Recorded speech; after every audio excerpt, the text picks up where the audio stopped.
Welcome to Devices Setup, and today we will learn how to reset Nonser Wi-Fi repeater or Wi-Fi extender.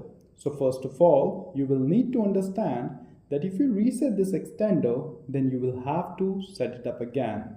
And resetting this extender is useful when your extender is not working, or it's showing an offline status, or it is not connecting to the internet. Now, to reset the Nonser Wi-Fi extender, you will need to first plug it into a wall outlet. Next, wait for around 2 minutes until the power LED gets stable.